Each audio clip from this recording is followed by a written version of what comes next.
Hello everyone, welcome to Proving CS where we give wings to your professional dreams. Myself, Professor HITESH Sharma, a qualified chartered accountant with a teaching experience of more than 8 years. I'll be taking your current affairs subject at CSEET level. Coming to current affairs subject, first we should applaud ICSI for taking such a bold step for introducing a subject of this kind at CSEET level. Because as CS aspirants, we need to be aware about all the happenings, all the current happenings at national and international level. In this subject, we'll be studying about current happenings at national and international level. What are the major developments with respect to political scenario of the company? What are the major changes and updations with respect to legal and finance field? In this video, we'll be analyzing CSEET Jan 2021 paper. And in this, I'll be discussing questions with respect to current affairs subject. Now, before starting the analysis, मुझे एक चीज़ बतानी थी कि ICSI ने जो आप लोग को रेफरेंस मटेरियल प्रोवाइड किया है इंस्टीट्यूट की वेबसाइट पे, वो रेफरेंस मटेरियल काफ़ी नहीं है with respect to current affairs. जैसे कि सब्जेक्ट का नाम है करंट अफेयर्स, तो अपने को with respect to this subject अपना जब भी अटेम्प्ट होगा उसके लास्ट 2-3 महीने में जो भी अपडेशंस आए हैं, जो भी हैपनिंग्स हुआ है with respect to national and international level, with respect to political field, with respect to legal and finance field, उसके बारे में सब कुछ अच्छे से थरली कुछ ना कुछ अपने को एमसीक्यूज के रिलेटेड पढ़ना पड़ेगा. So we at proving CS have decided कि हम लोग वीकली वीडियोस बनाएंगे with respect to current affairs subject. That videos will be uploaded on our website and our YouTube channel also. So it's a request to all CSEET aspirants कि आप लोग वो videos देखो, weekly वो videos देखो. We are not guaranteeing कि उसी में से ही सब questions आने वाले हैं, but we'll try to cover maximum ताकि आप लोग एक approach बिठा लो कि ये subject पढ़ना किस तरीके से. So we'll be starting our analysis of Jan 2021 paper, and in this analysis we'll be discussing questions with respect to current affairs subject. Let's start. Yeah.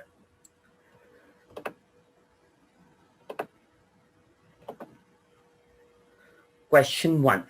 The Reserve Bank of India in its statement on development and regulatory policies has announced which monetary transfer facility to be available round the clock, that is 24 hours a day, 7 days in a week from 14th December 2020.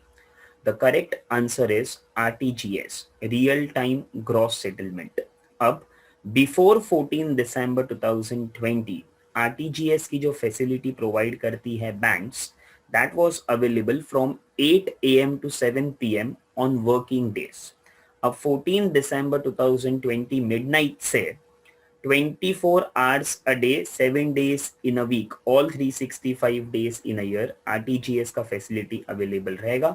ये RBI ने announce कर दिया है. अब RBI ने अपने announcement में बोला क्या है वो देखिए, फिर उसके बाद अपन लोग एनईएफटी में, आरटीजीएस में और आईएमपीएस में डिफरेंस क्या है वो भी एक बार पढ़ लेंगे.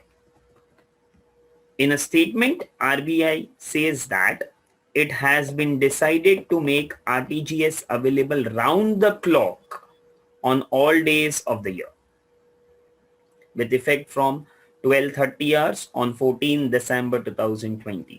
RTGS shall be available for customer and interbank transactions round the clock except for the interval between end of day and start of day processes जिसकी timings broadcast कर दी जाएगी. Now along with this question का तो explanation हो गया.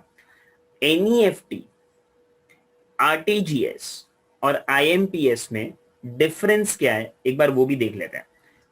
क्योंकि उन लोग MCQs ऐसा जरूरी नहीं है कि हमेशा RTGS पे ही पूछेंगे, वो NEFT पे भी आपको पूछ सकते हैं, IMPS पे भी पूछ सकते हैं. Now what is NEFT? NEFT का फुल फॉर्म है national electronic fund transfer. What is RTGS? Real time gross settlement. What is IMPS? Immediate payment services. Everyone. Minimum transfer value. आपको NEFT ट्रांजैक्शन करना है तो मिनिमम आपको ₹1 transfer करना पड़ेगा. RTGS करना है, रिमेंबर RTGS करना है तो मिनिमम है ₹2 लाख. IMPS में minimum ₹1. Maximum transfer value, NEFT में कोई नहीं है लिमिट, आरटीजीएस में भी कोई लिमिट नहीं है। आईएमपीएस अगर आपको करना है, इमीडिएट पेमेंट सर्विसेज, अगर आप वो सिलेक्ट करते हो तो maximum amount you can transfer is 2 lakhs। Yes sir. Settlement time, NEFT का जो ट्रांजैक्शन है उसको सेटल होने के लिए हाफ एन आवर जितना कुछ लगता है, जरूरी नहीं है एग्जैक्टली हाफ एन आवर लगेगा, कभी कभी 10 मिनट्स में भी हो जाता है, कभी कभी 15 मिनट्स में भी हो जाता है, कभी कभी 30 मिनट्स भी लग जाता है। ओके। आरटीजीएस में real time with in a matter of 1-2 minutes आपका ट्रांजैक्शन हो जाता है, आईएमपीएस में भी same. Service timings, NEFT 8 AM to 7 PM facility available रहेगी वर्किंग डेज पे। अब लेट अस से किसी ने एनईएफटी फैसिलिटी यूज की बैंक्स की और उन्होंने शाम को 7 बजे के बाद ट्रांजैक्शन किया, तो नेक्स्ट वर्किंग डे पे वो ट्रांजैक्शन कंप्लीट होगा। बट आरटीजीएस और आईएमपीएस ये 24/7 राउंड द क्लॉक आप कभी भी ट्रांजैक्शन कर सकते हो, ऑन द स्पॉट ट्रांजैक्शन हो जाएगा with in a matter of 1-2 minutes. Everyone, next question, question number 2, which one of the following is not a credit rating agency? Association of Mutual Funds in India, Credit Rating Information Services of India Limited, इसका full form बहुत लोगों को नहीं पता but short form आप लोग ने सुना होगा, CRISIL, investment information and credit rating agency of India limited, ICRA, credit analysis and research limited, CARE. Now ये क्वेश्चन डिस्कस करने के पहले मैं आपको बताना चाहूंगा क्रेडिट रेटिंग एजेंसी क्या होती है। बेटा, क्रेडिट रेटिंग एजेंसी एक एंटिटी का, एक ऑर्गेनाइजेशन का, एक कंपनी का एनालिसिस करती है कि उसका क्रेडिट वर्दीनेस कितना है। अब ये एनालिसिस काम किसको आता है? ये एनालिसिस काम आता है इन्वेस्टर्स को, ये एनालिसिस काम आता है जो कि कंपनी को लेंड करते हैं अपना मनी, कंपनी को अपना मनी लोन देते हैं। तो उन लोगों के लिए ये एनालिसिस इंपॉर्टेंट क्यों है? आपको ये जानना बहुत जरूरी है कि कंपनी की रीपेइंग कैपेसिटी है या नहीं, कंपनी का पास्ट क्रेडिट बिहेवियर कैसा है, कंपनी का पास्ट जो क्रेडिट वर्दीनेस है वो कैसा है, वो जानना जरूरी है इन्वेस्टर्स के लिए और लैंडर्स के लिए। तो क्रेडिट रेटिंग एजेंसीज वो काम करती है। अब association of mutual funds in India, अब association of mutual funds in India ये फॉर्म हुआ था 1995 में। जितने भी म्यूचुअल फंड्स है वो सब इसके मेंबर्स है। अब ये ऑर्गेनाइजेशन का काम है कि म्यूचुअल फंड्स मार्केट को इंडिया में डेवलप करना, तो इसका कहीं भी क्रेडिट रेटिंग एजेंसी से लेना देना नहीं है। इसलिए ये क्वेश्चन का आंसर है association of mutual funds in India, because उन लोग ने पूछा था which one of the following is not a credit rating agency. Everyone, अब क्रेडिट रेटिंग एजेंसी के बारे में अपन थोड़ा रीड करते हैं। A credit rating agency assesses an entity's group, company, government, etc. credit worthiness in general terms or relating to a particular debt or financial obligation. These agencies help lenders and investors determine the potential risk involved in lending money to a particular borrowing entity and gauge the entity's repayment ability based on its past credit behavior. कि अगर आप कोई company में invest कर रहे हो या कोई कंपनी को आप पैसा दे रहे हो तो उसकी रीपेइंग कैपेसिटी कैसी है वो क्रेडिट रेटिंग एजेंसीज बताती है। अगर क्रेडिट रेटिंग एजेंसीज ने अच्छे से रेट किया है, कोई कंपनी को अच्छा रेटिंग दिया है, तो आप उसमें आराम से इन्वेस्ट कर सकते हो, उसमें आप आराम से एक सब्सटैंशियल अमाउंट ऑफ रिस्क ले सकते हो लोन देने का। सेबी, जो कि securities and exchange board of India है, authorizes and regulates all credit rating agencies in India as per SEBI regulations 1999 of Securities and Exchange Board of India Act 1992. There are 7 credit rating agencies including CRISIL, जो कि आपका option B है, इकरा जो कि आपका option C है, care जो कि आपका ऑप्शन डी है। इसके अलावा 4 और है, India ratings and research private limited, acute ratings and research, Brickwork Ratings India Private Limited, and Informix Valuation and Rating Private Limited that are authorized by SEBI to assess credit ratings. The Association of Mutual Funds in India, ये क्या काम करता है? It is an industry standards organization in India in the mutual fund sector. It was formed in 1995, जैसे मैंने आपको बताया था. Most mutual funds firms in India are its members. The organization aims to develop mutual funds market in India by improving ethical and professional standards. इनका काम है mutual funds को develop करना। और अपने को क्वेश्चंस पूछा था कि क्रेडिट रेटिंग एजेंसी कौन नहीं है, तो बाकी के सब क्रेडिट रेटिंग एजेंसीज है, association of mutual funds in India को छोड़कर। समझा? नेक्स्ट क्वेश्चन नंबर 3, बहुत ही इंपॉर्टेंट क्वेश्चन है and it's a proud moment for the state, जिसके बारे में अपन अभी डिस्कस करने वाले हैं। Which is the first Indian state to sign MOU with International Union for Conservation of Nature to prepare a red list assessment for all orchids in the state? Assam, Arunachal Pradesh, West Bengal, Meghalaya. अब बेटा answer is Arunachal Pradesh. Arunachal Pradesh ने, it is the first Indian state जिन्होंने MOU sign किया है international union के साथ, ताकि उनके जो नेचर है, उनका जो ऑर्किड प्लांट्स है, वो एक्सटिंक्ट होने से वो बचाते हैं। अब बेटा ऑर्किड प्लांट्स के बारे में बोटेनिकल सर्वे आया था, जिसमें ये पता चला है कि half of the orchid spices, half of the orchid species are found in the state of Arunachal Pradesh. तो अरुणाचल प्रदेश का ये सब में एक रिच रिसोर्सेज है कि इंडिया के half orchid species Arunachal Pradesh में है, तो वो उनको प्रिजर्व करना चाहते हैं। तो उन्होंने MOU किया है इंटरनेशनल यूनियन के साथ कि हम इनको प्रिजर्व किस तरीके से कर सकते हैं, what should be the steps taken to preserve orchid species. या the state with India's most diverse orchid population is initiating a project to red list the flower in a bid to conserve, protect and understand the threats against it. When the Botanical Survey of India published the first comprehensive orchid census of the country last year, Arunachal Pradesh emerged as its top contributor. It was no surprise because nearly half, 612 out of 1256 of India's orchid species can be found in the northeastern state, which is Arunachal Pradesh. As per the agreement, the state government will collaborate with the IUCN in carrying out the red list assessment of orchids in the state. The IUCN's red list of threatened species is a critical indicator of the health of the world's biodiversity, a powerful tool to inform and catalyze action for biodiversity conservation and policy change. It is critical in protecting natural resources. Arunachal Pradesh has the highest diversity of orchids in the country. ये भी एक MCQ बन के आ सकता है everyone, कि which state has the highest diversity of orchids in the country? Arunachal Pradesh, क्योंकि more than 50% orchid species यही state में है. And over the next 12 months, orchid experts will bring real-time data for the field, says Dr. N.M. Ishwar, Program Coordinator, IUCN India. The Department of Environment and Forest is a nodal department for execution of the project. Yes, sir. Next. Fourth question. Easy था, बहुत important भी है. In November 2020, the World Economic Forum selected 4 cities out of India to pioneer a new global policy roadmap for smart cities developed by G20 Global Smart Cities Alliances. Identify the incorrect option. Question ध्यान से पढ़ना है बेटा. Identify the incorrect option with reference to the selected cities. अब बेटा world economic forum, उन्होंने India में से 4 सिटी सिलेक्ट किया था जिनके लिए वो रोड मैप बनाना चाहते हैं कि स्मार्ट सिटीज कैसे प्रोग्रेस करनी चाहिए. अब बेटा जैसे कोविड का टाइम चल रहा है, कोविड-19 का टाइम चल रहा है, सब गवर्नमेंट्स कहीं ना कहीं चैलेंजेस फेस कर रही है with respect to everything, with respect to businesses, with respect to education, with respect to every sector.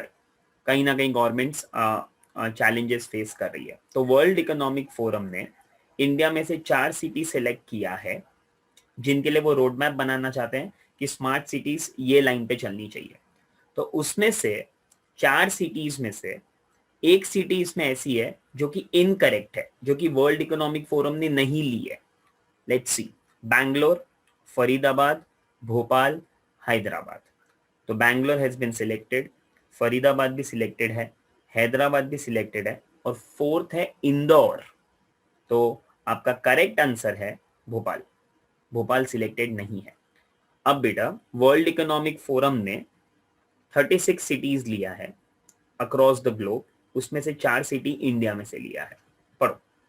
The World Economic Forum said COVID-19 is accelerating adopting of new technologies by cities as governments struggle to manage the growing pandemic with constrained resources.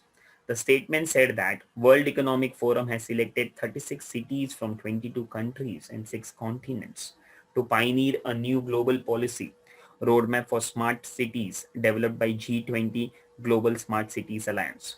Apart from Bangalore, Faridabad, Indore and Hyderabad, Indore option में नहीं था, cities such as London, Moscow, Toronto, Brasilia, Dubai and Melbourne have also been selected.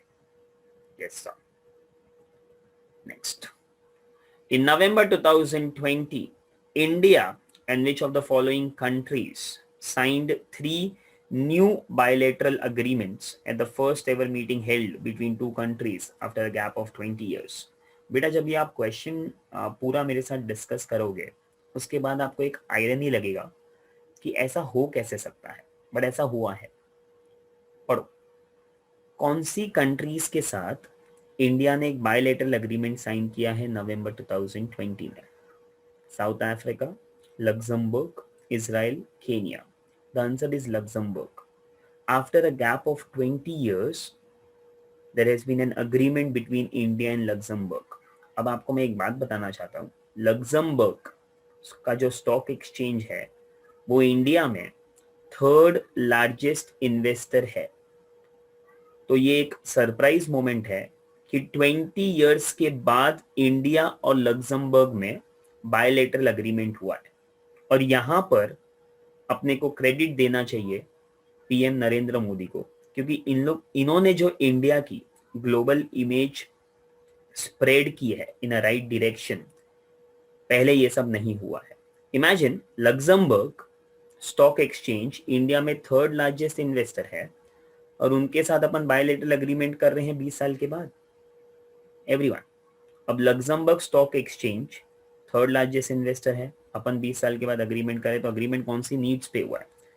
अब Luxembourg जो country है उनका economical situation बहुत अच्छा है और अपने को जो नीड्स है वो बेसिस पे ये अग्रीमेंट हुआ है with respect to financial sector, with respect to green capacity. पढ़िए। The meeting focused constructive engagement on a bilateral relationship, especially given the strength of Luxembourg economy and our needs. It focused on the financial sector, fintech, green financing and space applications. MEA Joint Secretary Europe Sandeep Chakravarti said, Luxembourg Stock Exchange, जैसे मैंने बताया, and funds based out of Luxembourg are the 3rd largest investors in India. Foreign portfolio investments from Luxembourg total more than 3 lakh crores. It is the largest after US and Mauritius, Chakravarti said. Next. In November 2020, a group of more than 2,000 online sellers filed an antitrust case with Competition Commission of India, CCI, against which of the following companies? बेटा antitrust case मतलब जो online sellers है वो company पे trust नहीं करते हैं with respect to the businesses done with them. The correct answer is Amazon. ये आप लोग ने सुना भी होगा बेटा। रिसेंटली नवंबर 2020 में 2000 ऑनलाइन सेलर्स ने अमेज़न पे केस फाइल किया है with competition commission of India कि हम अमेज़न को ट्रस्ट नहीं करते हैं क्योंकि अमेज़न हम लोगों से क्वांटिटी में खरीदता है, फिर वो एक कंपनी को लॉस में सेल करता है और वो कंपनी के अंदर अमेज़न का ही इन्वेस्टमेंट है, फिर वो कंपनी इंडिया में सेल करती है बाय गिविंग डिस्काउंट्स। तो कहीं ना कहीं ऑनलाइन सेलर्स को ये फ्रॉड जैसा लगता है, तो उन लोग ट्रस्ट नहीं कर रहे हैं, तो एक केस फाइल किया है। अब सीसीआई वो केस को देख रही है। रीड करो। The group has alleged that Amazon uses it's wholesale unit to buy goods in large quantities. पहले large quantity में खरीद लेते हैं from manufacturers and then sells them at a loss to vendors such as Cloudtail India and Appareo who then offer the items at big discounts. मतलब Amazon ने online seller से huge quantity में खरीद लिया तो एक उनको अच्छा प्राइस मिल गया होगा, फिर वो प्रोडक्ट को लॉस में बेचा दो कंपनीज को जिसमें अमेजॉन का ही इन्वेस्टमेंट है. Okay sir. Both Cloudtail India and Apario are partially owned by Amazon, as India's foreign investment laws prevent the company from directly selling to customers in the country, which forces Amazon India to operate as a marketplace. Yeah. Next, in July 2020, which of the following high courts in India called for setting up of a regulatory body to monitor both offline and online gaming? अब बेटा ये offline and online gaming को अभी तक जुलाई 2020 तक कोई regulate नहीं कर रहा था. अब क्या हो रहा है बेटा, post 2013, I would say post 2013 India में एक रिवॉल्यूशन आया था with respect to internet. Pre 2013 pre 2014 internet थोड़ा एक्सपेंसिव था इंडिया में. 2013 के बाद we should give credit to Jio जिन्होंने एक रेवोल्यूशन लाया है, तो उसकी वजह से इंटरनेट एकदम चीप हो गया. अब आप नोटिस करो जो यंगस्टर्स है वो सोशल मीडिया पे काफ़ी डिपेंडेंट है फॉर वेरियस रीजंस.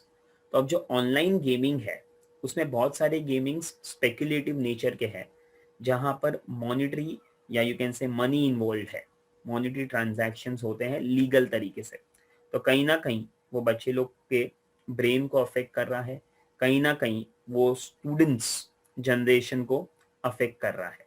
तो मद्रास हाई कोर्ट ने एक रेगुलेटरी बॉडी बनाई है जो ऑनलाइन एंड ऑफलाइन गेमिंग्स को रेगुलेट करेगी एक प्रॉपर तरीके से. यस सर, रीड करते हैं इसके बारे में.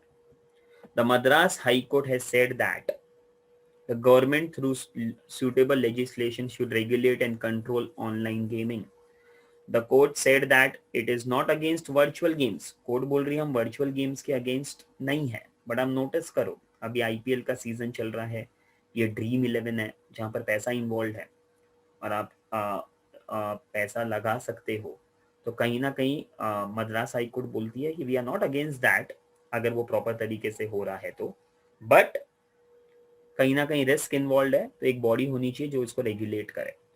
But thinks there should be a regulatory body to monitor and regulate both online and offline gaming activities. The court said not only in the state but in the entire country, online games such as Rummy Passion, जो कि cards का game है, Nazara, Leo Vegas, Spartan Poker, Ace Two 3, Poker Dangal, Pocket 52, My 11 Circle जो कि Dream 11 की तरह ही है, Genesis Casino etcetera mushrooming. And there are advertisements appearing on social media platforms and websites. But I should clarify, कहीं भी government इनके against नहीं है, बट एक रेगुलेटरी बॉडी बनाना चाहती है जो इनको रेगुलेट करे कि कोई माल प्रैक्टिसेस ना हो, कोई कहीं ना कहीं से किसी के साथ फ्रॉड ना हो. Okay sir. Next, as per the government of India notification dated 9th November 2020, the digital media and online streaming platforms like Netflix, Amazon Prime, Hotstar will come under the purview of which of the following ministries? बेटा अभी ये जो online portals चल रहे हैं, OTT platforms चल रहे हैं, इनको नवंबर 2020 तक कोई रेगुलेट नहीं करता था. अब प्रॉब्लम क्या हो गई? प्रॉब्लम ये हो गई है कि जो ओटीटी प्लेटफॉर्म्स नहीं है, पहले अपन जैसे मूवीज देखने थिएटर में जाते थे, तो उन लोगों को एक कंपटीशन आ गया है ओटीटी प्लेटफॉर्म्स के वजह से. अब ओटीटी प्लेटफॉर्म्स में प्रॉब्लम क्या है, आप रेगुलेट नहीं कर सकते, तो वो लोग ऐसे कंटेंट भी दिखा रहे हैं जो कि ऑफ ऑन स्क्रीन इन लोग नहीं दिखा पा रहे हैं, जो कि ओटीटी प्लेटफॉर्म्स पे नहीं है. तो एक लेवल प्लेइंग फील्ड नहीं है. और secondly main reason OTT platforms को मिनिस्ट्री के अंदर कवर करने का ये था कि there are many OTT platforms, उस पे शोज है, मूवीज है जो कि रिलीजियस सेंटीमेंट्स हर्ट कर रहे हैं वेरियस रिलीजन्स का. तो कहीं ना कहीं आप देखोगे हर 1-2 महीने के बाद कोई ना कोई रिलीजन के वजह से एक आउटब्रेक होता है कि आपने हमारे रिलीजन में ये दिखा दिया, आपने ये दिखा दिया, आपने वुमेन के अगेंस्ट ये दिखा दिया. तो फिर मिनिस्ट्रीज ने क्या सोचा कि ओटीटी प्लेटफॉर्म्स पे भी रेगुलेशंस होना चाहिए. तो ओटीटी प्लेटफॉर्म्स को इंफॉर्मेशन एंड ब्रॉडकास्टिंग मिनिस्ट्री के अंदर ले लिया है. अब ओटीटी प्लेटफॉर्म्स का सब regulations ministry of information and broadcasting के अंदर आ गया। रीड करो। अब बेटा इन लोग ने तो, गवर्नमेंट ने तो इस तरीके से नोटिफिकेशन दिया है कि लेवल प्लेइंग फील्ड है, but there are various reason, जैसे कि मैंने बताया, वो भी एक रीजन है जो कि इन लोग बोल नहीं सकते हैं। According to the government order, the government of India allocation of business rules 1961 has been amended to include films and audiovisual programs made available by online content providers, as well as news and current affairs content on online platforms as well. With respect to streaming platforms, the idea is reportedly to enable a level playing field for all media and ensure all digital platforms are regulated and adhered to the law of land. The move comes after the Supreme Court in October sought a response from the Union government over a public interest litigation. Public interest litigation को PIL बोलते हैं। किसी ने PIL file किया था कि OTT platforms को regulate क्यों नहीं कर रहे हो, तो सुप्रीम कोर्ट ने यूनियन गवर्नमेंट से इसके बारे में मांगा था कि आप इसके बारे में उनसे उनका व्यू मांगा था कि आप लोग ओटीटी प्लेटफॉर्म्स को रेगुलेट क्यों नहीं कर रहे। तो फिर उन्होंने ministry of information and broadcasting के अंदर ले लिया इसको, for regulating OTT platform such as Netflix, Amazon Prime Video, Hotstar among others. में वूट भी आ गया, Z5 भी आ गया, बहुत सारे ऑनलाइन प्लेटफॉर्म्स है। समझा? Next 9th question. In May 2020, who among the following was appointed as chairman of NABARD? NABARD का फुल फॉर्म आपको पता होगा, 12th स्टैंडर्ड में भी आपने पढ़ा है, इकोनॉमिक्स में आपने बहुत बार पढ़ा होगा, national bank for agriculture and rural development. अब नाबार्ड बेटा, अब नाबार्ड कब आया था? 1982 में। 1982 में जब नाबार्ड फॉर्म हुआ था, उसके पहले एग्रीकल्चर के बारे में सब डिसीजंस आरबीआई ही लेता था। अभी भी आरबीआई के परव्यू में है, बट नाबार्ड की जरूरत क्यों पड़ी कि ऐसा लगा कि India is an agrarian economy, तो एक सेपरेट बैंक होना चाहिए, एक सेपरेट इंस्टीट्यूशन होना चाहिए जो एग्रीकल्चर के लिए फुल्ली फोकस करे, सोली पूरा का पूरा फोकस करे उस पर। अब अगर आप सोली उस पर फोकस कर रहे हो, उसके लिए आपने एक नाबार्ड बना दिया। अब नाबार्ड क्या करता है? नाबार्ड एनालाइज करता है कि कौन कौन सी टेक्नोलॉजीज यूज कर सकते हैं, कौन कौन से प्रोसेसेस यूज करते हैं, कौन कौन से प्रोसीजर्स अपन यूज कर सकते हैं ताकि एग्रीकल्चर में रिफॉर्म्स आए। फिर एग्रीकल्चर में, एग्रीकल्चर की वजह से रूरल डेवलपमेंट किस तरीके से हो सकता है, उसके बारे में नाबार्ड सब डिसीजंस लेते हैं। तो अभी नाबार्ड का रिसेंटली 27 मई 2020 को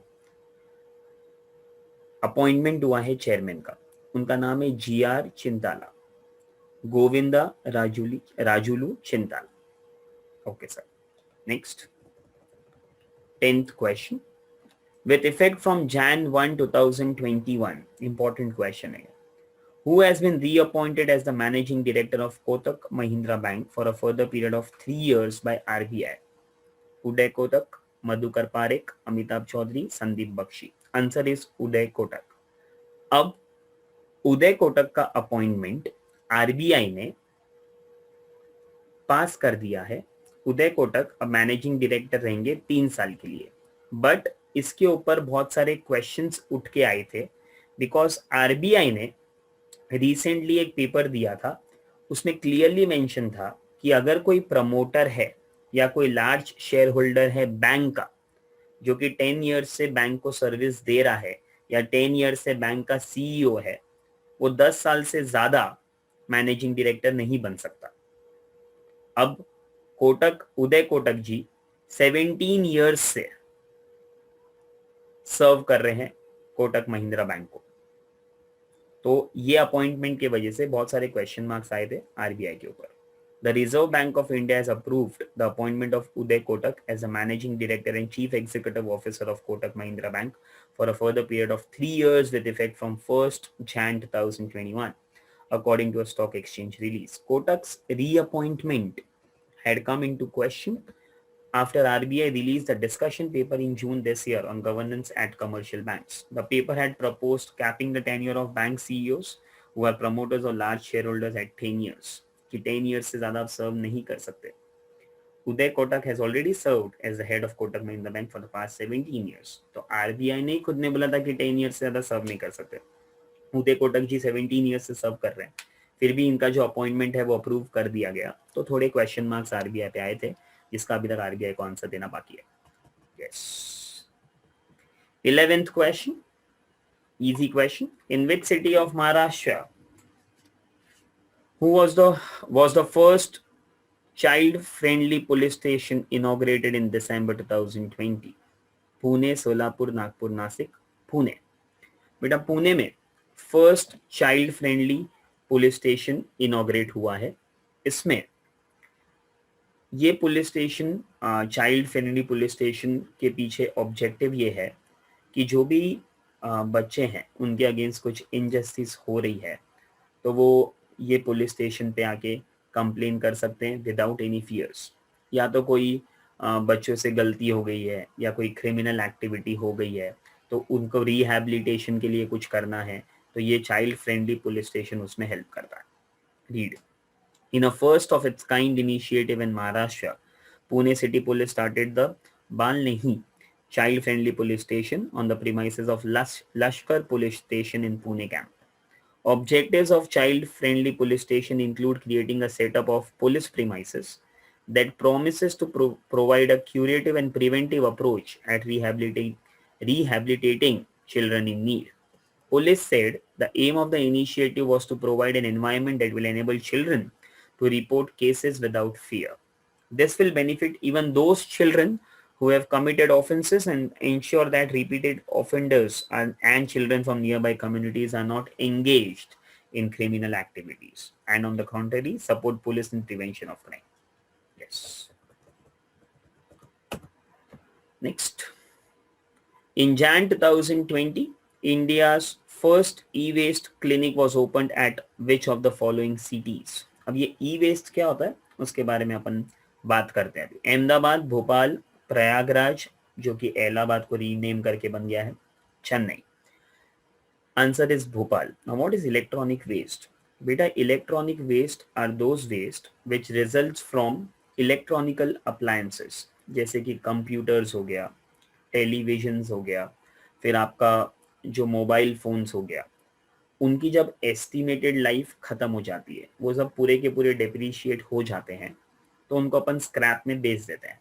अब उसके वजह से काफ़ी पोल्यूशन हो रहा है, काफ़ी एनवायरमेंटल इश्यूज हो रहे हैं. अब बहुत सारे कंपोनेंट्स ऐसे होते हैं इलेक्ट्रॉनिक कंपोनेंट्स जो कि रिसाइकल हो सकते हैं. तो उसके लिए इंडिया का first e waste clinic, electronic waste clinic setup किया है भोपाल में. अगर ये सक्सेसफुल रहा तो और भी ई वेस्ट क्लिनिक्स दूसरे सिटीज में आएंगे. Mumbai is leading in that number of producing e waste. Electronic waste is emerging as a serious public health and environmental issue in India. India is the 5th largest electronic waste producer in the world. E-waste is a popular informal name for electronic products nearing the end of their useful life. Computers, televisions, VCRs, stereos, copiers, fax machines, फिर आपके mobile phones are common electronic products. Many of these products can be reused, refurbished or recycled. There is an upgradation done to this e-waste garbage list which includes computers, televisions, VCRs तो आते ही थे. List को और update किया. अब उसमें smartphones भी आ गए, टैबलेट्स भी आ गया, लैपटॉप्स भी आ गया, वीडियो गेम भी आ गए, कैमरास भी आ गए. अगर ये सब भी आप डिस्पोज करते हो तो वो ई वेस्ट में कहलाएगा. The Bhopal municipal corporation and Central Pollution Control Board have joined hands to set up the country's first e-waste clinic that would enable segregation, processing and disposal of waste from both household and commercial units. Electronic waste will be collected from door to door or could be deposited directly at the clinic in exchange for a fee. The CPCB, that is Central Pollution Control Board of India, will provide technical support in the unit to Bhopal Municipal Corporation. Next. Which team won the IPL 2020 trophy for the 5th time? ये answer तो सबको आता होगा बेटा, because this is the only team, वैसे तो मेरी favourite नहीं है, this is the only team जिन्होंने 5 बार IPL ट्रॉफी जीती है. Mumbai Indians, the richest franchise, the most famous franchise across the globe. Deserving winners in 2020, which was IPL trophy, which was held in Dubai. First time 2013 में जीते थे, 15 में, 17 में, 19 में. अभी वो एक जिंक्स था, एक नोशन था कि मुंबई इंडियंस खाली ऑड नंबर्स पे जीतती है, तो उन्होंने 2020 में भी जीत के बता दिया. तो they are the 5 time champions of IPL, Indian premier league. Next, 14th question. Who was the chief guest at Federation of Indian Chambers of Commerce and Industry, FICCI, 93rd annual general meeting held in December? Answer is Narendra Modi. Narendra Modi, our honorable Prime Minister, was the chief guest at AGM of Federation of Indian Chambers of Commerce and Industry, जहां पर नरेंद्र मोदी जी ने inspired India के theme पे crowd को address किया था. उसमें there were dignitaries from various sectors of our economy, there were ministers from various there were various ministries जिनको एड्रेस किया था. ये थीम इंस्पायर्ड इंडिया के बेसिस पे नरेंद्र मोदी जी ने ये एड्रेस किया था कि कोविड के वजह से जो जो चैलेंजेस आई है उसमें इंडिया ने कैसे रिस्पॉन्ड किया है. और बहुत सारी मिनिस्ट्रीज ने प्रेजेंटेशंस दिए थे कि how India will now be seen as an investment hub, जहां पर मेक इन इंडिया प्रोजेक्ट को काफी बूस्ट मिला था. Next, 15th question. Which Indian company has been awarded with the prestigious Golden Peak Environment Management Award for the year 2020 in the steel sector?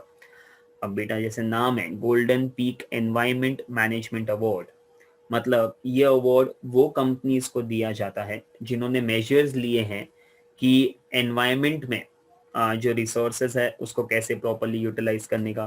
Pollution control के लिए आप लोग ने क्या मेजर्स लिए हैं, जो हजार्डस गैस निकलती है उसके लिए आप लोग ने क्या मेजर्स लिए हैं, एनवायरमेंट की तरफ आपका कंट्रीब्यूशन क्या है, उसके लिए ये अवार्ड मिलता है. तो this was awarded to SAIL बहुत फेमस है, steel authority of India limited. Steel Authority of India Limited has been awarded with the Golden Peak Environment Management Award for the year 2020 in the steel sector. The award was given for its efforts in adopting various environmental measures like upgrading pollution control facilities, treatment and recirculation of wastewater from individual units and outfalls, enhancement in green cover and efficient solid waste management. SAIL has received the award for 2 consecutive years. ये भी आ सकता है question कि लगातार 2 साल से कौन सी company golden peak environment management award जीत रही है? SAIL. Done guys, thanks a lot. And मैं वापस बोलना चाहूंगा at provings CS will be uploading weekly current affairs MCQs. So it's a request to all CSEET aspirants across the country कि आप लोगों वीडियोस देखो. It will be uploaded on our website and also on our YouTube channel. Thank you.